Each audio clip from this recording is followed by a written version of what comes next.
إن الحمد لله نحمده ونستعينه ونستغفره ونعوذ بالله من شرور أنفسنا ومن سيئات أعمالنا من يهده الله فلا مضل له ومن يضلله فلا هادي له وأشهد أن لا إله إلا الله وحده لا شريك له وأشهد أن سيدنا محمدًا عبده ورسوله. أعوذ بالله من الشيطان الرجيم. بسم الله الرحمن الرحيم. يا أيها الذين آمنوا اتقوا الله حق تقاته ولا تموتن إلا وأنتم مسلمون.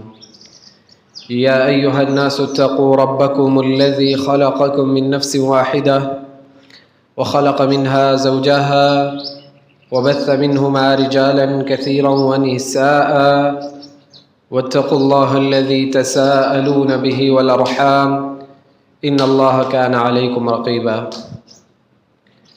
يا أيها الذين آمنوا اتقوا الله وقولوا قولا سديدا يصلح لكم أعمالكم ويغفر لكم ذنوبكم ومن يطع الله ورسوله فقد فاز فوزا عظيما.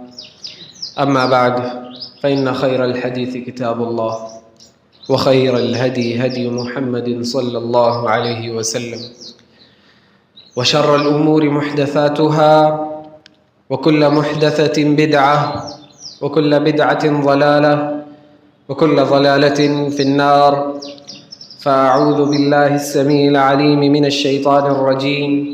بسم الله الرحمن الرحيم. إنما التوبة على الله للذين يعملون السوء بجهالة ثم يتوبون من قريب فأولئك يتوب الله عليهم وكان الله عليما حكيما. وليست التوبة للذين يعملون السيئات حتى إذا حضر أحدهم الموت قال إني تبت الآن وللذين يموتون وهم كفار أولئك اعتدنا لهم عذابا أليما. تمام قسم کی تعریف، ہر قسم کے عبادات اس وحدہ لا شریک کے لیے ہیں جو تمام جہانوں کا رب ہے. سبحان اللہ و بحمدہ سبحان اللہ العظیم. اور بے حساب لا تعداد درود و سلام ہو پیارے نبی حضرت محمد مصطفیٰ صلی اللہ علیہ وسلم پر، جنہیں رب العالمین نے رحمت للعالمین بنا کر اس دنیا میں مبعوث کیا. علیہ افضل الصلاۃ والتسلیم. معزز حاضرین جمعہ، خطبہ مسنونہ کے بعد سورہ نساء کی آیت نمبر 17 اور 18 کی جو تلاوت میں نے آپ کے سامنے فرمائی ہے، ان آیات کے اندر اللہ رب العزت ہماری اس ضرورت کے بارے میں ذکر کر رہا ہے جو ضرورت ہمارے کھانے پینے سے زیادہ ضروری ہے ہمارے لیے. وہ ایسی ضرورت ہے جو ہمارے ہر ایک سانس کی جو تعداد ہے اس سانس کی ہر ایک تعداد سے زیادہ ضروری ہے ہمارے لیے. اللہ رب العزت فرماتا ہے انما التوبۃ علی اللہ للذین یعملون السوء بجہالہ. بے شک توبہ انہی لوگوں کے لیے ہے جن سے کوئی برائی سرزد ہو جاتی ہے نادانی میں، انجانے میں، شیطان کے بہکاوے میں آ کر ان سے کوئی برائی سرزد ہو جاتی ہے اور پھر وہ شرمندہ ہو جاتے ہیں، پشیمان ہو جاتے ہیں. اللہ تعالیٰ کا ڈر ان کے دلوں پر غالب آ جاتا ہے. ثم یتوبون من قریب. جیسے ہی ان سے کوئی گناہ سرزد ہوتا ہے وہ فوراً اللہ تعالیٰ کی طرف رجوع کرتے ہیں، اللہ تعالیٰ سے معافی کرتے ہیں، اللہ تعالیٰ کے سامنے گڑ گڑاتے ہیں، اس رب ذوالجلال کی در پر اپنا ماتھا رگڑتے ہیں کہ اللہ تعالیٰ ہم سے ایک برائی سرزد ہو گئی ہے، یا رب العزت تو ہمارے گناہوں کو معاف کر دے، اگر تو نے معاف نہ کیا تو ہم بہت بڑا نقصان اٹھانے والے ہو جائیں گے. ثم یتوبون من قریب فَأُولَٰئِكَ يَتُوبُ اللَّهُ عَلَيْهِمْ وَكَانَ اللَّهُ عَلِيمًا حَكِيمًا. تو ایسے ہی لوگوں کی توبہ اللہ تعالیٰ قبول کرتا ہے، ان کی گناہوں کو معاف کر دیتا ہے، ان کی غلطیوں پر اللہ تعالیٰ پردہ ڈال دیتا ہے، اور اللہ تعالیٰ ہر چیز کو جاننے والا ہے اور حکمت والا ہے۔ پھر اسی کے بعد اللہ تعالیٰ فرماتا ہے وَلَيْسَتِ التَّوْبَةُ لِلَّذِينَ يَعْمَلُونَ السَّيِّئَاتِ، اور توبہ یا مغفرت یا اللہ کی رحمت ان لوگوں کے لیے نہیں ہے جو اپنی پوری زندگی گناہوں میں ہی بسر کرتے ہیں، صبح اٹھتے ہیں، اٹھنے کے بعد فوراً گناہوں کی طرف ملوث ہو جاتے ہیں۔ کیسے؟ اٹھتے ہیں گل منجن لے کر شروع کر دیتے ہیں، اٹھنے کے ساتھ ہی ساتھ گھر پر کوہرام مچا دیتے ہیں، اپنی بیوی بچوں کو گالی دینا، اپنے ماں باپ کو گالی دینا، یہ تمام ایسے کام کرتے ہیں، اپنی پوری زندگی گناہوں میں بسر کرتے ہیں، تاعمر ان کی زندگی صرف اور صرف گناہوں میں ہی گزری ہے۔ حتی اذا حضر احدهم الموت قال انی تبت الآن، یہاں تک کہ جب اس کی موت کا وقت آ جاتا ہے، اس کی روح گلے پر آ جاتی ہے، اس کے سامنے موت کے فرشتے آ جاتے ہیں، اسے دکھنے لگتا ہے جو زندگی اس کے لیے ابھی تک غیب کی بات تھی اب وہ اس کی شعور کی بات ہو گئی، اس کے سامنے وہ عالم برزخ آ جاتا ہے، اب وہ کہتا ہے انی تبت الآن، ہے اللہ تعالیٰ اب میں توبہ کرتا ہوں۔ ایسے لوگوں کے لیے کوئی توبہ نہیں، ایسے لوگ اللہ تعالیٰ کے غدار بندے ہیں، اللہ تعالیٰ ایسے لوگوں کی مغفرت نہیں کرتا۔ وَلِلَّذِينَ يَمُوتُونَ وَهُمْ كُفَّارٌ، اور ایسے لوگوں کی موت نہیں آتی اللہ کہ وہ کفار ہوتے ہیں، کافر ہوتے ہیں، ایسے لوگ جھٹلائے ہوئے ہوتے ہیں، جھٹلانے والے ہوتے ہیں۔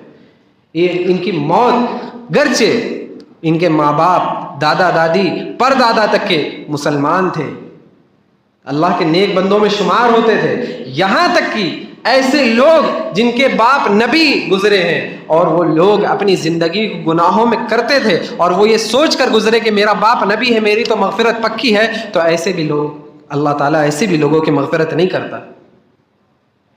آپ اٹھا کر دیکھ لیجئے قرآن پہ، سورہ نوح کے اندر، سورہ ہود کے اندر اللہ تعالیٰ حضرت نوح علیہ السلام کے بیٹے کا واقعہ ذکر کرتا ہے۔ اس کا باپ نبی، وہ اپنے بیٹے کو بچانا چاہ رہا ہے، لیکن اللہ تعالیٰ نے لکھ دیا ہے کہ یہ کافر ہے، یہ جھٹلایا ہوا ہے، یہ جاہل ہے، اس کی مغفرت اب نہیں ہو سکتی۔ تو ایسے لوگ وہ سوچیں کہ ہم نے صرف کلمے کا اقرار کر لیا ہے، ہم ایک مسلمان گھرانے میں پیدا ہو گئے ہیں تو ہمارے لیے جنت واجب ہے، ایسا ہرگز نہیں ہے۔ آپ لوگوں کی اگر یہ پوری زندگی ہماری گناہوں میں بسر ہوتی رہی ہے اور ہم سوچیں کہ موت کے وقت اللہ تعالیٰ سے توبہ کر لیں گے، بڑھاپے کو پہنچ گئے ہیں، ایک ٹانگ ہماری قبر کے اندر ہے اور حج کو چل دیتے ہیں، اللہ تعالیٰ معاف کر دیں گے، ایسی توبہ نہیں۔ وَلِلَّذِينَ يَمُوتُونَ وَهُمْ كُفَّارٌ أُولَٰئِكَ أَعْتَدْنَا لَهُمْ عَذَابًا أَلِيمًا، ایسے ہی لوگوں کے لیے اللہ تعالیٰ نے دردناک عذاب تیار کر رکھا ہے، معمولی عذاب نہیں ہے، دردناک عذاب اللہ تعالیٰ نے تیار کر رکھا ہے، اور ایسا ویسا درد نہیں ہے۔ جب آپ کتابوں کو اٹھا کر دیکھیں گے، احادیث کا مطالعہ کریں گے تو آپ کو پتہ چلے گا کہ جب آپ کی یہ چمڑی آگ سے جھلس جائے گی تڑپ تڑپ کر، کیونکہ جتنے بھی سینسز ہوتے ہیں، سائنٹسٹ یہی بتاتے ہیں نا کہ سینسز آپ کی انہی اسکن کے اوپر ہے، یا آپ کی اسکن جھلس جائے گی، جل کر ختم ہو جائے گی، اللہ تعالیٰ پھر سے یہ چمڑی چڑھا دے گا، آپ کو یہ دردناک عذاب ملتا رہے گا، تعمر ملتا رہے گا، اور وہاں پر موت بھی نہیں آنی۔ ایسے لوگوں کے اللہ تعالیٰ نے دردناک عذاب تیار کر رکھا ہے۔ سامعین کرام، میں نے خطبے کی شروعات میں یہ کہا تھا کہ یہ توبہ ہمارے لیے ہمارے کھانے پینے سے زیادہ ضروری ہے۔ یہ توبہ ہماری جو سانسیں چل رہی ہیں، ہر ایک سانس سے زیادہ ضروری ہمارے لیے یہ توبہ ہے۔ کیوں؟ کیونکہ یہ زندگی تو 4 دن کی ہے۔ آج ہم اتنے خطا کار ہیں، اتنے سیاہ کار ہیں، اللہ تعالیٰ کے اتنے نافرمان ہیں، ہماری صبح شام گناہوں میں ہوتی ہے، تب ہم توبہ نہیں کریں تو اور کیا کریں؟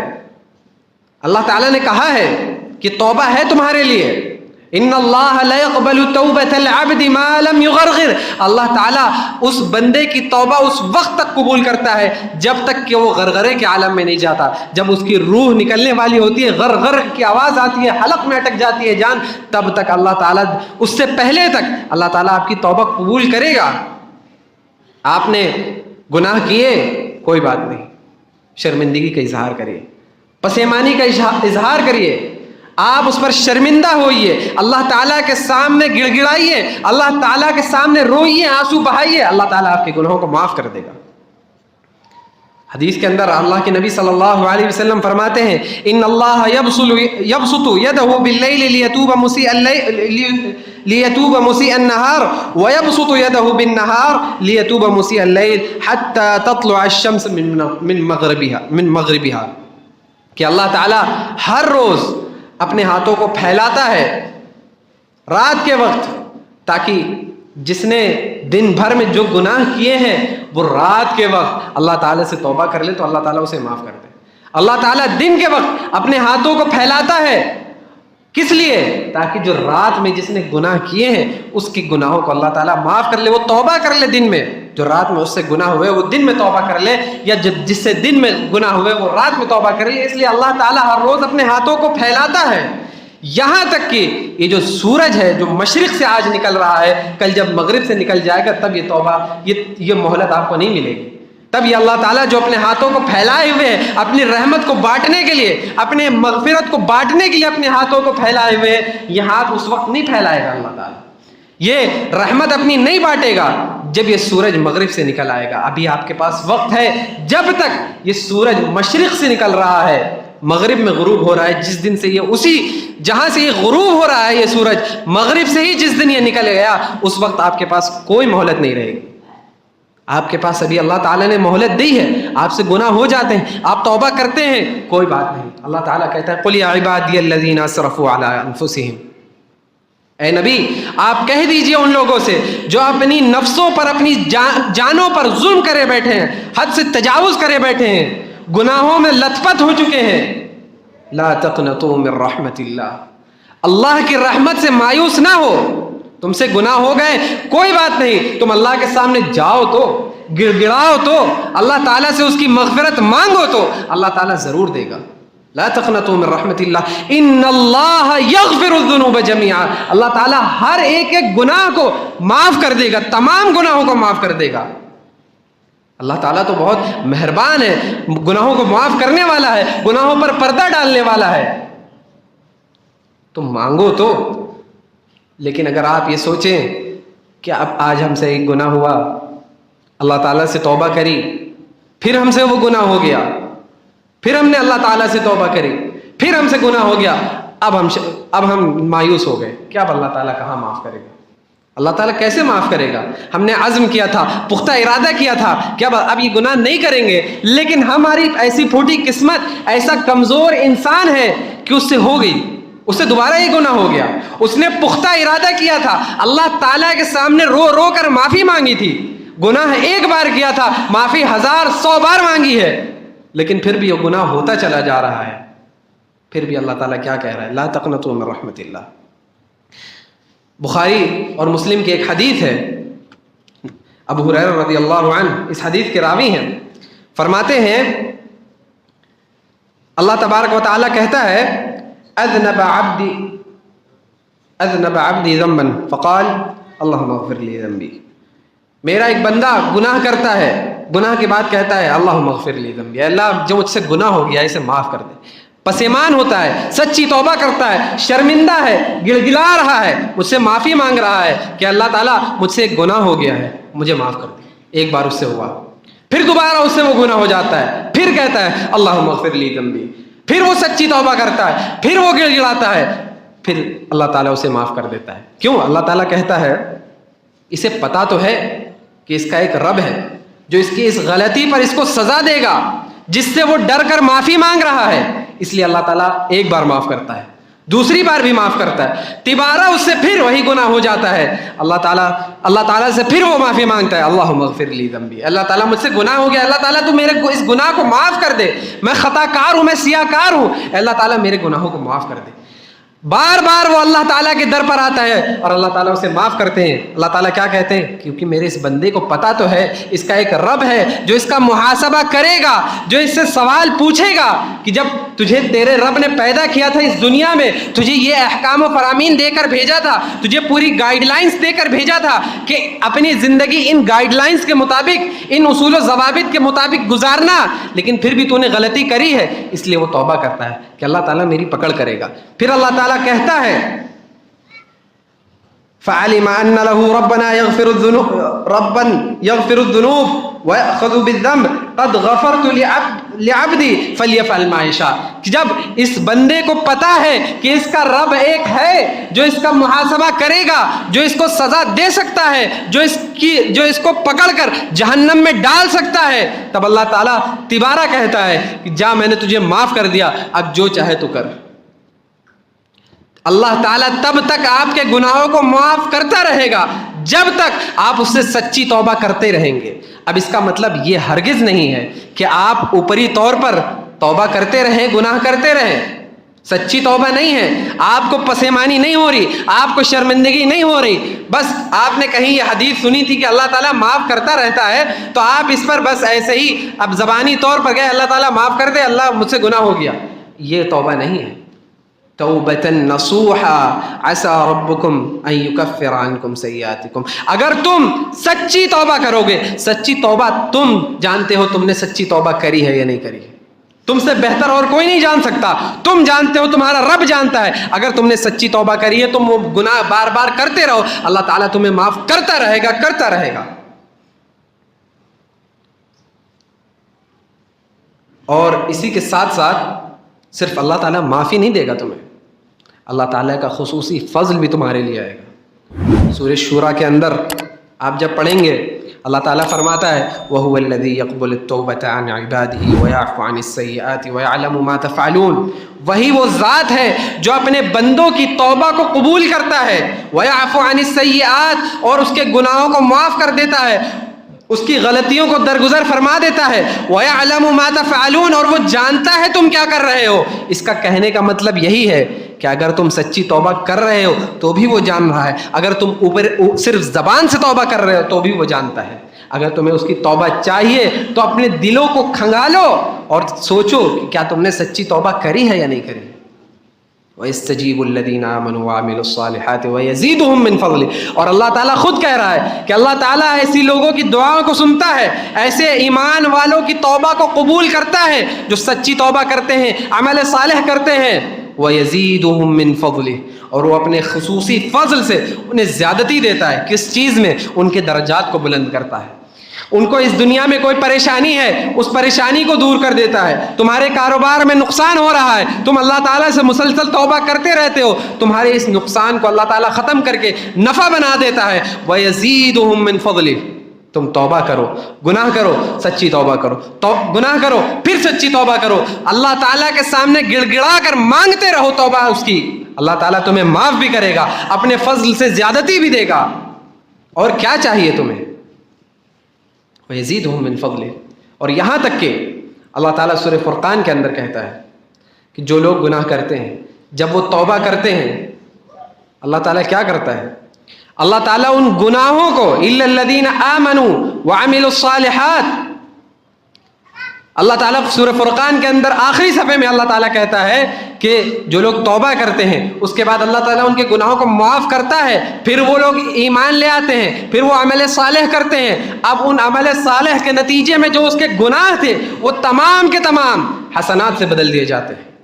تم نے گناہ کیے, اللہ تعالیٰ سے توبہ کری, اللہ تعالیٰ کی طرف رجوع کری, تم نے اب اپنے ان گناہوں کے بدلے نیک اعمال کرنے شروع کر دیے ہیں, اللہ تعالیٰ کی عبادت میں اپنا وقت صرف کرنا شروع کر دیا ہے. تم پہلے حرام مال کھاتے تھے, اب تم نے اسے چھوڑ دیا ہے, یہ تم نے عمل صالح کرنا شروع کر دیا. پہلے تم سود کھاتے تھے, تم نے سود لینا چھوڑ دیا. پہلے تم نشہ کرتے تھے, تم نے نشہ کرنا چھوڑ دیا. تم نے صدقہ خیرات کرنا شروع کر دیا. تم نے ان گناہوں کو عمل صالح سے بدل دیا.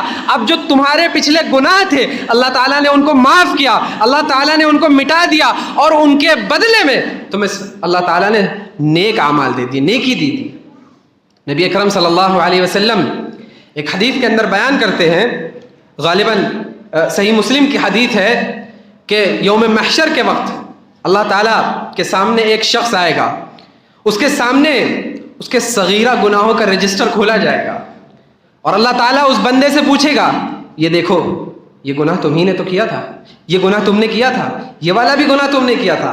وہ سوچے گا کہ صغیرہ گناہوں پر اتنی شدید پکڑ ہو رہی ہے، اتنی سختی کے ساتھ مجھ سے پوچھا جا رہا ہے، ابھی تو میرے کبیرہ گناہ باقی ہی ہیں، میرا کیا حشر ہوگا؟ وہ ڈرتا ہے، کانپ جاتا ہے اندر سے، اور پھر اللہ تعالیٰ کہتا ہے کہ دنیا میں میں نے تیرے ان گناہوں پر پردہ ڈالا تھا، جا تجھے آج بھی میں رسوائی سے بچا رہا ہوں، تیرے ان گناہوں کو میں نیک اعمال سے بدل دیتا ہوں۔ اب وہ بندہ سوچتا ہے، کہتا ہے کہ جب صغیرہ گناہوں کو اللہ تعالیٰ نے نیکی سے بدل دیا ہے، وہ خود کہتا ہے اے اللہ میں نے دنیا میں ایسے کبیرہ کچھ ایسے گناہ ہیں جو میں نے بڑے گناہ بھی کیے تھے، اس بات میں کہ ہو سکتا ہے اللہ تعالیٰ میرے ان بڑے گناہوں کو، کبیرہ گناہوں کو نیکیوں سے بدل دے گا۔ جب میرے صغیرہ گناہوں کو اللہ تعالیٰ نیکیوں سے بدل رہا ہے تو کہا اے اللہ تو میرے ان بڑے گناہوں کو بھی تو نیکیوں سے بدل دے۔ نبی اکرم صلی اللہ علیہ وسلم اس حدیث کو بیان کر کر مسکرا دیتے ہیں، یہاں تک کہ ان کی کوچلی ظاہر ہو جاتی ہے، ہنسنے لگتے ہیں کہ اس بندے کو دیکھو جو ابھی تک ڈر رہا تھا، کانپ رہا تھا کہ جب چھوٹے گناہوں پر اللہ تعالیٰ اتنی سختی کے ساتھ مجھ سے پوچھ رہا ہے، ابھی تو میرے بڑے گناہ باقی ہی ہیں۔ لیکن اللہ تعالیٰ سے اس نے سچی توبہ کری تھی۔ اللہ تعالیٰ نے کہا میں نے دنیا میں تیرے ان گناہوں پر پردہ ڈالا تھا، تجھے رسوائی سے بچایا تھا، تو جا آج قیامت کے دن بھی میں تیرے ان گناہوں کو چھپاتا ہوں، ان پر پردہ ڈالتا ہوں، اور اتنا ہی نہیں میں ان چھوٹے گناہوں کو نیکیوں سے بدل دیتا ہوں۔ اب وہ خود کہتا ہے اللہ میں نے دنیا میں کوئی بڑے گناہ بھی کیے تھے، اس امید میں کہ ہو سکتا ہے میرے ان بڑے گناہوں کو بھی اللہ تعالیٰ بدل دے۔ صحیح مسلم کی حدیث ہے۔ آپ کا رب اتنا رحیم ہے، اتنا غفار ہے، اتنا رحمان ہے، جو اپنے ہاتھوں کو پھیلائے ہوئے ہیں کہ آئے تو میرے بندے میرے مسجد میں آئے تو مجھ سے مانگے تو میں انہیں دوں گا، ضرور دوں گا۔ آج ہماری گھروں میں بیماریاں ہیں، ہمارے کاروبار میں نقصانات ہیں، ہم زندگی میں صرف پریشانیوں سے گھرے ہوئے ہیں، لیکن کبھی بھی ہم اس رب کی طرف رجوع نہیں کرتے۔ کیا ہم کبھی اس رب کی طرف لوٹ کر آئے؟ ہم جب بہت زیادہ بیمار ہو جاتے ہیں، ہماری ماں بہت زیادہ بیمار ہو جاتی ہے، ہمارے بچے بہت زیادہ بیماری سے تڑپ رہے ہوتے ہیں، تب بھی ایک پرچی پہنچا دیں گے امام صاحب کے پاس کہ فلاں شخص کی طبیعت خراب ہے، آئی سی یو میں بھرتی ہے، یہاں بھرتی ہے، دعا کر دیجیے گا۔ کیا آپ نے کبھی اللہ کے سامنے گڑ گڑا کر رو کر کچھ مانگا ہے؟ اللہ تعالیٰ ضرور دے گا۔ آپ کی دعائیں بے اثر کیوں ہیں؟ عبداللہ بن عمر رضی اللہ عنہ کہتے ہیں، وہ نبی اکرم صلی اللہ علیہ وسلم جو معصوم عن الخطا ہے، جن کے دل کو زمزم کے پانی سے دھلا گیا ہے، وہ نبی اکرم کو میں نے دیکھا کہ دن میں 100 سے زائد مرتبہ فرماتے ہیں رب اغفر لی وتب علی انک انت التواب الرحیم۔ عبداللہ بن عمر رضی اللہ عنہ اس حدیث کے راوی ہیں، وہ کہتے ہیں میں نے دیکھا نبی اکرم صلی اللہ علیہ وسلم کو کہ 100 سے زائد مرتبہ وہ دن میں پڑھتے ہیں اے اللہ تو میرے گناہوں کو معاف کر دے، اے میرے پروردگار مجھے معاف کر دے، وتب علی میری توبہ کو قبول کر لے، انک انت التواب الرحیم بے شک تو ہی تواب ہے، گناہوں کو معاف کرنے والا ہے، رحمتوں کا نزول فرمانے والا ہے، رحیم ہے، تواب ہے، تو ہی تو ہے۔ وہ نبی اکرم، وہ پیارے نبی جو معصوم عن الخطا ہیں، جن کے دل کو زمزم کے پانی سے جبریل علیہ السلام نے دھلا تھا، جو گناہوں سے پاک کیے گئے ہیں، وہ دن میں 100 مرتبہ سے زائد ہی پڑھتے ہیں۔ آج ہمارا کیا حال ہے جو ہم اپنے دن اور رات میں ہزاروں سے زیادہ جان کر انجانے میں جان بوجھ کر گناہ کرتے جاتے ہیں، لیکن کیا ہم ایک مرتبہ بھی اللہ تعالیٰ سے استغفر اللہ کہہ کر توبہ کرتے ہیں؟ ہمارا یہ عالم ہے تو ہمارے کاروبار میں نقصان کیوں نہ ہو، ہماری گھروں میں بیماریوں کی بھرمار کیوں نہ ہو، ہمارے معاشرے میں ہمارا معاشرہ، مسلم سماج اور معاشرہ دبا کچلا کیوں نہ جائے، جب ہمارا عالم یہ ہے، ہمارے حالات ایسے ہیں۔ سامعین کرام، اللہ تعالیٰ نے مشرکین مکہ کے بارے میں فرمایا تھا سورہ انفال کے اندر. جب آپ پڑھیں گے اللہ تعالیٰ کہتا ہے ما کان اللہ معذبہم وانت فیہم وما کان اللہ معذبہم وہم یستغفرون. غور کریے گا کہ سب سے پہلی چیز جو اللہ تعالیٰ نے ذکر کری ہے کہ عذاب نہ آنے کا جو دو بنیادی چیزیں ہیں. ایک وہ ہے کہ مشرکین مکہ پر اللہ تعالیٰ نے عذاب ایک تو اس لیے نہیں ڈالا کیونکہ آپ صلی اللہ علیہ وسلم انہی میں سے تھے. ایک وجہ یہ تھی. دوسری وجہ اللہ تعالیٰ نے فرمایا وما کان اللہ معذبہم وہم یستغفرون. مشرکین مکہ جو تھے وہ جب خانہ کعبہ کا طواف کرتے تھے وہ کہتے تھے غفرانک غفرانک غفرانک. اللہ تعالیٰ تو مجھے ہمیں معاف فرما دے, ہم تیری معافی چاہتے ہیں. مشرکین مکہ کا یہ عالم تھا. اللہ تعالیٰ ایک وجہ بیان کرتے ہیں سورہ انفال کے اندر ما کان اللہ معذبہم وانت فیہم, کیونکہ اللہ تعالیٰ ان پر عذاب اس لیے نہیں ڈال رہا ہے کیونکہ آپ انہی میں سے ہیں. وما کان اللہ معذبہم وہم یستغفرون. اور دوسری وجہ یہ ہے کیونکہ یہ استغفار کرتے ہیں, توبہ کرتے ہیں, اس وجہ سے اللہ تعالیٰ ان پر عذاب نہیں دے رہا ہے. جب مشرکین مکہ کا یہ عالم تھا, مشرکینوں کو اللہ تعالیٰ عذاب سے نجات صرف اس بنیاد پر دے رہے ہیں کہ وہ بھی اللہ تعالیٰ سے معافی مانگتے تھے, کم مانگتے تھے, لیکن جب وہ طواف کرتے تھے ہر وقت غفرانک غفرانک کہتے تھے. صرف اس بنیاد پر جب مشرکین مکہ کو اللہ تعالیٰ سے عذاب کی چھوٹ دیے ہوئے ہے, ان پر عذاب نازل نہیں کر رہا ہے. آج ہمارا یہ حشر ہے کہ جب مشرکین مکہ چھوٹ سکتے تھے, آج ہمارے اوپر اتنے عذابوں کے پہاڑ آ چکے ہیں جو ہمیں نظر بھی آ رہے ہیں, ہمیں دکھ بھی رہے ہیں, لیکن پھر بھی ہماری آنکھیں اندھی ہیں کہ ہمارے اوپر یہ عذاب کیوں آ رہا ہے, ہمیں نہیں پتا. اگر ہم اللہ تعالیٰ سے توبہ کرنا شروع کر دیں, جو ہمارے پاس بادشاہت تھی, جو ہمارا رعب و دبدبہ تھا دنیا میں, وہ اللہ تعالیٰ واپس نہیں دے گا کیا؟ جب مشرکوں کو جو اللہ تعالیٰ کے ساتھ شریک کرتے ہیں اللہ تعالیٰ ان کو مہلت دے رہا ہے, کیا آپ کے گناہوں کو معاف کر آپ کے درجات کو بلند نہیں کرے گا؟ آپ کو وہ آپ کی کھوئی ہوئی سلطنت واپس نہیں دے گا؟ لیکن ہمارا عالم یہ ہے کہ بس الہاکم التکاثر. اللہ تعالیٰ نے قرآن مجید میں کہا ہے سورہ التکاثر کے اندر کہ ہمیں زیادتی نے, کس چیز کی زیادتی؟ مال و دولت کی زیادتی, دنیا کی زیادتی, بنگلوں کی زیادتی, پراپرٹی کی زیادتی نے ہمیں بالکل غافل کر کے رکھ دیا ہے. ہمیں اپنے اس دنیاوی زیادتی نے اپنے اوپر حاوی کر لیا ہے کہ ہمیں بس زیادتی چاہیے. الہاکم التکاثر, ہمیں زیادتی نے اپنے گھیرے میں لے لیا ہے, بس ہمیں زیادتی ہی چاہیے. بیویوں میں زیادتی چاہیے, بچوں میں زیادتی چاہیے, مال و دولت میں زیادتی چاہیے. پراپرٹی ایک ہے تو ہمیں اس کی بھی 1000 چاہیے, بنگلہ ایک ہے تو اس جیسے بنگلے بھی 1000 چاہیے. اس زیادتی نے ہمیں اپنے گھیرے میں لے لیا. اگر ہم یہی توبہ اللہ تعالیٰ سے کرنے لگیں تو اللہ تعالیٰ یہ زیادتی بھی دے گا, دنیاوی زیادتی دے گا, اخروی زیادتی دے گا.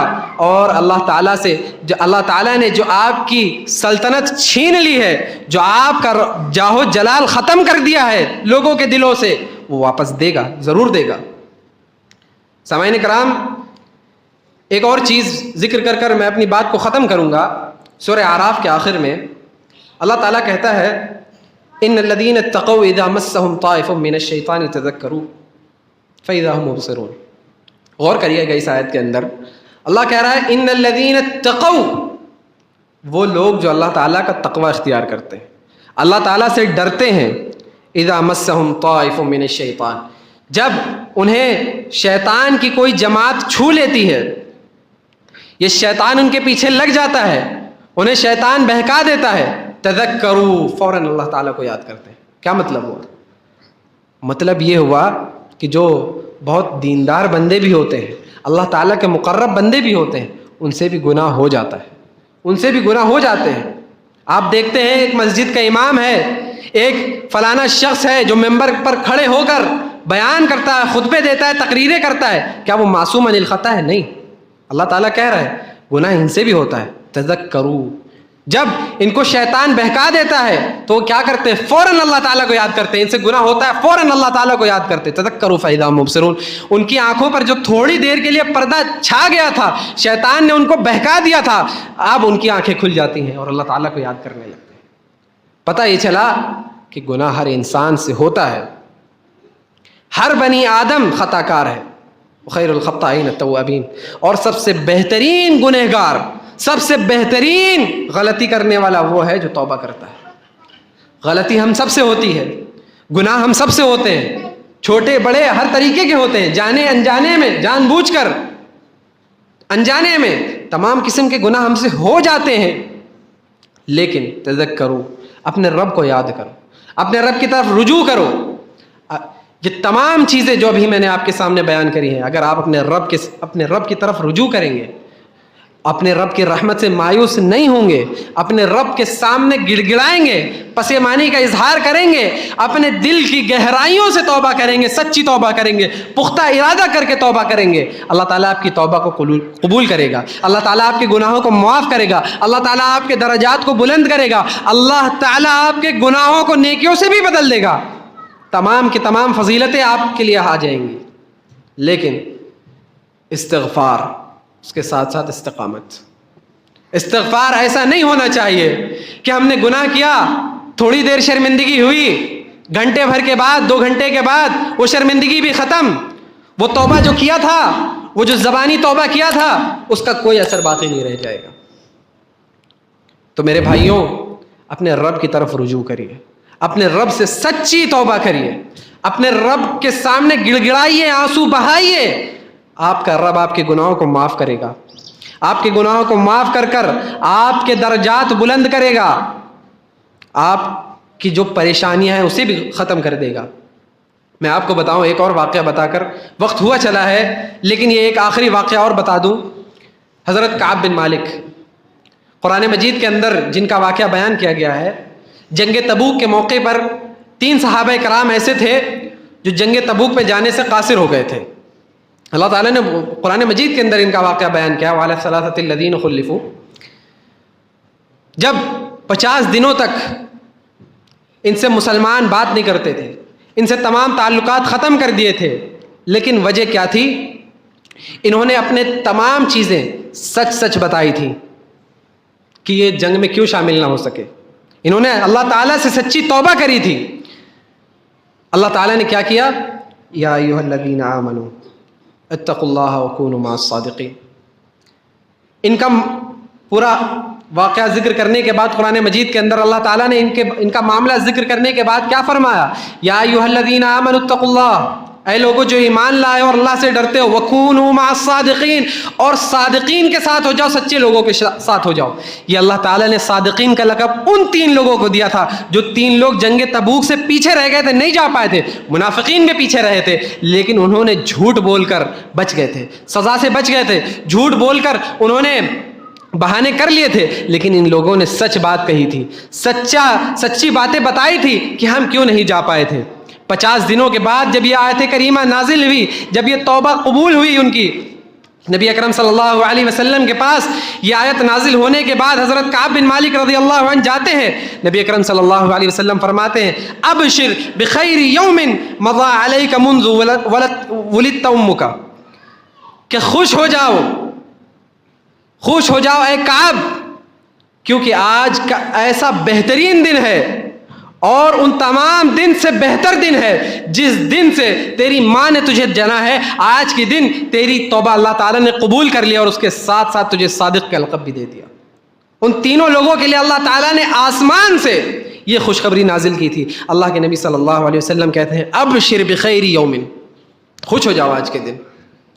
سامعین کرام، کعب بن مالک کہتے ہیں، اے اللہ کے نبی، میری توبہ کا ایک حصہ یہ بھی تھا کہ میں نے کہا تھا اللہ تعالیٰ جب میری توبہ قبول کر لے گا، میں نے یہ ارادہ کیا تھا کہ میں اپنا تمام کا تمام مال اللہ کی راہ میں صدقہ کر دوں گا۔ نبی اکرم صلی اللہ علیہ وسلم کہتے ہیں، اے کعب، کچھ اپنے لیے رکھ لو۔ لیکن کعب بن مالک نے آپ صلی اللہ علیہ وسلم کی بات مانی، انہوں نے خیبر کے مقام پر ان کی کچھ زمین تھی وہ اپنے لیے رکھ لیا، اور باقی انہوں نے اپنے اس ارادے پر عمل کیا، اپنا پورا کا پورا مال اللہ کی راہ میں خرچ کر دیا، صدقہ کر دیا۔ اور دوسرا حصہ یہ تھا کہ میں نے یہ ارادہ کیا تھا کہ میں ہمیشہ سچ بولوں گا، جھوٹ کبھی نہیں بولوں گا، چاہے میرے ساتھ کتنے ہی مشکل حالات کیوں نہ ہو جائیں۔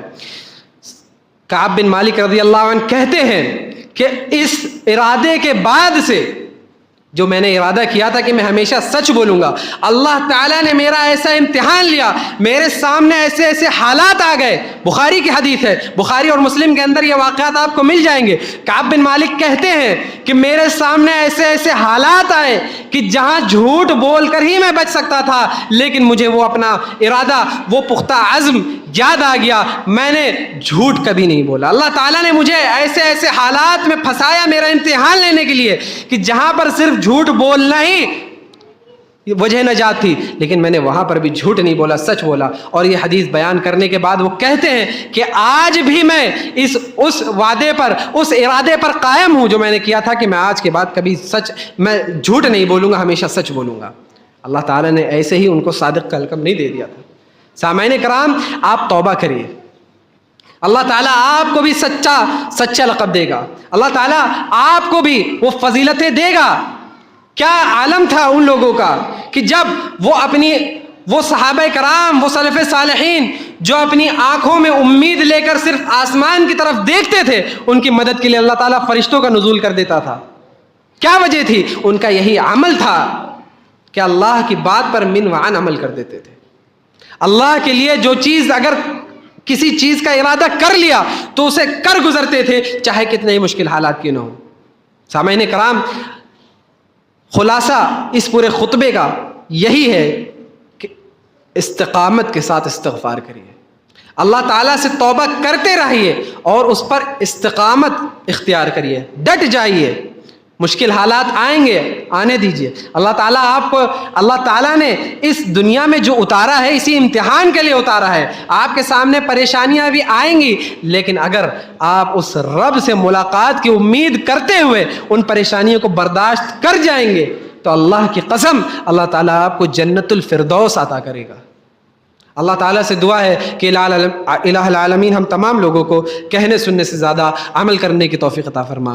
الہ العالمین ہم تمام مسلمانوں کے گناہوں کو معاف فرما دے. یا رب العالمین ہم تمام مسلمانوں کو توبہ کرنے کی صلاحیت عطا کر دے.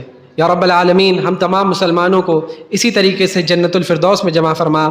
اقول قولی ھذا واستغفر اللہ لی ولکم ولسائر المسلمین من کل ذنب فاستغفروہ انہ هو الغفور الرحیم.